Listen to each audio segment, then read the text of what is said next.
જેતપરમાં થોડા સમયથી ખેડૂતો દ્વારા વિવિધ માંગણીઓ બાબતે ઉપવાસ કરવામાં આવી રહ્યું છે, જેના અનુસંધાને વિવિધ લેવલથી જે ખેડૂતો છે એમના સાથે વાત કરવામાં આવી હતી, અત્રેના લેવલથી પણ વાત કરવામાં આવી હતી, સામાજિક આગેવાનો દ્વારા પણ વાત કરવામાં આવી હતી અને જે રજૂઆતો છે ખેડૂતોની એ બાબતે સરકારશ્રીમાં રજૂઆત કરવામાં આવી હતી. સરકારશ્રીએ ખૂબ જ પોઝિટિવ વલણ રાખીને આજે એ રજૂઆતો સંદર્ભે એક પત્ર મને કરવામાં આવ્યો છે. એ પત્રની વિગત હું આપ બધાના સાથે શેર કરું છું. પત્રમાં મને જે સંબોધીને લખવામાં આવ્યું છે એમાં સરકારશ્રી દ્વારા કહેવામાં આવ્યું છે, મોરબી જિલ્લા ખેડૂત સમિતિ દ્વારા વીજળીના થાંભળા ખેતરમાં નાખવા સંદર્ભે ધરણા ચાલી રહ્યા છે. ખેડૂત સંબંધી સમિતિ દ્વારા માનનીય મુખ્યમંત્રીશ્રીને લેખિતમાં આપેલ માંગણીઓના આવેદન સંદર્ભે ખેડૂત સમિતિના સભ્યો અને આગેવાનો સાથે રાજ્ય સરકારની ઉચ્ચ સ્તરીય સમિતિના સભ્યશ્રીઓ સાથે ટેલિફોનિક તથા રૂબરૂ ચર્ચા ખેડૂત સમિતિના સભ્યો અને આગેવાનો સાથે થયેલ છે. વહીવટી તંત્રના વડા તરીકે આપે પણ ખેડૂત સમિતિઓની વિનંતી કરેલ છે. ખેડૂતોના વિશાળ હિતમાં રાજ્ય સરકાર રાજસ્થાન સહિત અન્ય સરકારની તુલનામાં ખુલ્લા મનથી નિર્ણય કરવા માંગે છે. સમિતિના સભ્યશ્રીઓએ ટેલિફોનિક ચર્ચા દરમિયાન વાતચીત થયેલ છે. ટેલિફોનિક બાબતો ટેકનિકલ અને કાયદાકીય હોય જેનો ઉકેલ ચર્ચા વિચારણા અને સંવાદ વગર કોઈપણ રાજ્ય અને દેશમાં સંભવ નથી. એનાથી આપ સૌ વિદિત છો. દેશમાં અને દુનિયામાં બનેલી ઘટનામાં પણ હમણાં આપે જોયું છે કે સંવાદ અને ચર્ચા વગર ઉકેલ સંભવ નહોતા. રાજ્ય સરકાર પણ ચર્ચા સંવાદ કરીને માંગણીઓનું આખરી સ્વરૂપ આપવા માટે તૈયાર છે. તો ઉપરોક્ત સંદર્ભે રાજ્ય સરકાર વતી ખેડૂત કમિટી અને આગેવાનોને રાજ્ય સરકારની ઉચ્ચ સ્તરીય સમિતિ સાથે સંવાદ અને ચર્ચા કરવા માટે સરકાર વતી આમંત્રણ પાઠવવામાં આવે છે. રાજ્ય સરકાર ચોક્કસ માને છે કે ખેડૂતોના હિતમાં ચર્ચા અને સંવાદથી જ ખેડૂતોના હિતમાં નિર્ણય લઈ શકાય, જેનાથી જે ખેડૂતોના ખેતરમાં વીજપોલ ઊભા થયા છે તે પોતે ગેરમાર્ગે ન દોરાય અને અસમંજસમાં ન રહે, તે પણ આપણી સામૂહિક જવાબદારી છે અને રાજ્ય સરકાર એ વસ્તુને સ્વીકારે છે.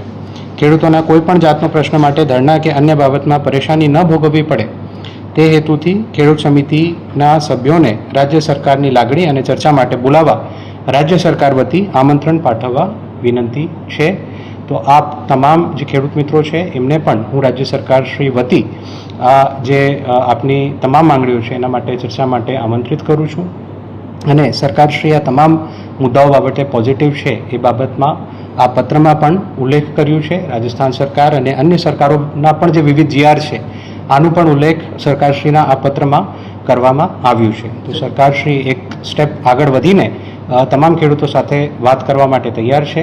તમામ ખેડૂત મિત્રોને પણ મારી સરકારશ્રી વતી વિનંતી છે, આગ્રહ છે કે આપ લોકો પણ એક સ્ટેપ ભરો અને અહીંયા આવીને સરકારશ્રી સાથે સંવાદ કરો અને જે આપની માંગણીઓ છે ટૂંક સમયમાં એનું નિકાલ આવે એના માટે સરકારશ્રી પૂરતા પ્રયત્નો કરશે. કઈ તારીખે બોલવામાં આવે છે? અહીંયા બોલવામાં આવે છે, ગાંધીનગર બોલવામાં? એમાં ચોક્કસથી જે એમની માંગણીઓ છે એના માટે સમય અમે નક્કી કરીશું અને રાજ્ય સરકારશ્રી સાથે જરૂર જણાય તો અહીંયા અથવા ગાંધીનગરમાં જે વાતચીત છે એનું આયોજન કરવામાં આવશે. 6 મુદ્દાને લઈને લોકોએ માંગણી કરવામાં આવી હતી. મુદ્દામાંથી કયા મુદ્દા સ્વીકારે છે એવું કોઈ માહિતી હતી? બિલકુલ, એનું જે નિકાલ છે એ વાતચીત અને ચર્ચા કરીને જ આવી શકે છે, પરંતુ તમામ મુદ્દાઓનું ઉલ્લેખ આ પત્રમાં આવી ગયું છે કે આ તમામ મુદ્દાઓ બાબતે સરકાર વિચારણા કરવા માંગે છે.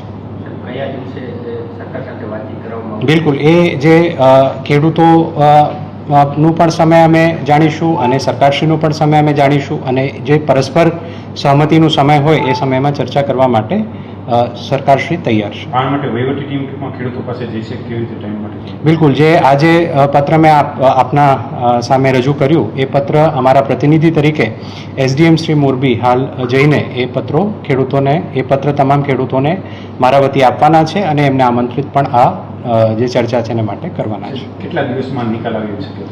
અમે તો ઝડપથી પ્રશ્નનો ત્વરિત નિકાલ આવે એના માટે પ્રયત્નો કરી રહ્યા છે. સરકારશ્રી પણ એમાં એકદમ પોઝિટિવ છે, પરંતુ જેમ આપની સાથે મેં ચર્ચા કરી અને પત્રમાં પણ જેમ ઉલ્લેખ છે કે કોઈ પણ પ્રશ્નનો નિકાલ ઉકેલ ચર્ચાથી જ આવે છે. તો તમામ ખેડૂત મિત્રોને પણ મારી આપના વતી વિનંતી છે, આગ્રહ છે કે આપ તમામ ખેડૂત મિત્રો ચર્ચા માટે સરકારશ્રી પાસે ખાસ માંગ છે કે જ્યાં ચર્ચા થઈ તે પહેલા કામ છે અટકાવવામાં આવે, કામ હાલ પણ ચાલુ છે. હા, જે મારી પાસે માહિતી છે એ પ્રમાણે જેતપર ગામમાં કામ ઓલરેડી બંધ થઈ ગયેલું છે. આજે એક સમાચાર અમે જોયું તો એ ત્યાં આઈ થિંક કોઈ ખાડો હતો જેમાં કોઈ અકસ્માતનો ભય હતો એ કારણે ત્યાં કામગીરી કરવામાં આવી હતી.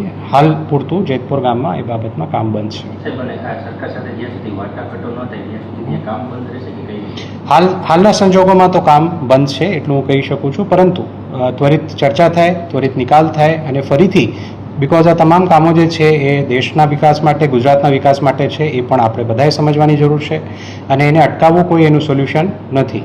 જે ખેડૂતોના હિત છે એને સમજીને સરકારે એક પગલું ભર્યું છે. તમામ ખેડૂતો પણ આમાં અમારી સાથે આવે અને પ્રશ્નનો નિકાલ કરે એવી આ બધા વતી મારી ખેડૂત મિત્રોને પણ વિનંતી છે. કંપનીને આ બાબતે કોઈ સૂચના આપવામાં આવી છે?